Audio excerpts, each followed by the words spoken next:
छत्रपतींच्या पदस्पर्शाने पावन झालेल्या या पवित्र भूमीत शाहू फुले आंबेडकर यांच्या पवित्र स्मृतीस अभिवादन करते। लोकसभा निवडणूक 2019च्या विजयी संकल्प सभेसाठी उपस्थित सन्माननीय व्यासपीठ, महायुतीचे सर्व पदाधिकारी, उपस्थित पत्रकार बंधू आणि माझ्या माता बंधू बहिणींना सर्वप्रथम माझा नमस्कार। मला भारतीय जनता पार्टी आणि महायुती यांच्या मार्फत बारामती लोकसभा मतदारसंघातून जी उमेदवारी दिली आहे त्याबद्दल मी सर्व महायुतीच्या पदाधिकाऱ्यांचे आभार मानते आणि या ठिकाणी एक शब्द देते की बारामती लोकसभा मतदारसंघाचा सर्वांगीण विकास करण्यासाठी मी कटिबद्ध आहे।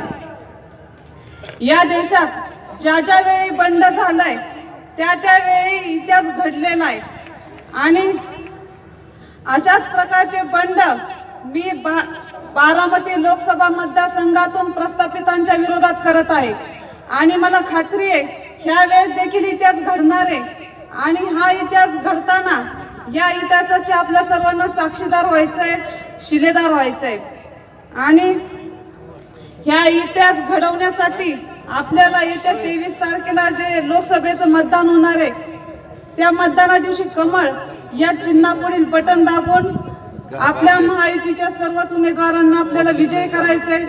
त्यासाठी आमच्या पदरात आपले मतरूपी आशीर्वाद टाका अशी मी विनंती करते।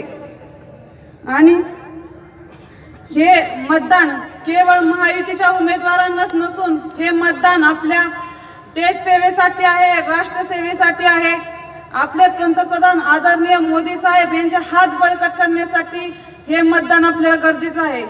त्यासाठी तुमचे एक एक मत हे आमच्यासाठी वरदान ठरणार आहे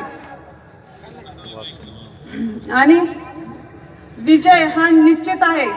बारामती लोकसभा मतदारसंघात आपण महायुतीच्या विजयाची गुढी निश्चित उभी करणार आहे कारण की आपल्या पाठीशी आदरणीय आपल्या देशाचे पंतप्रधान आदरणीय मोदी साहेबांचे आशीर्वाद आहेत। महायुती आपल्या पाठीशी खंबीरपणे उभी आहे, कार्यकर्त्यांची चांगली फळी आपल्या बरोबर आहे। त्यामुळे मला एवढंच तुम्हाला सांगायचंय की आता कशाला कोणाची भीती, पाठीशी आहे महायुती, पाठीशी आहे महायुती। जय हिंद, जय महाराष्ट्र।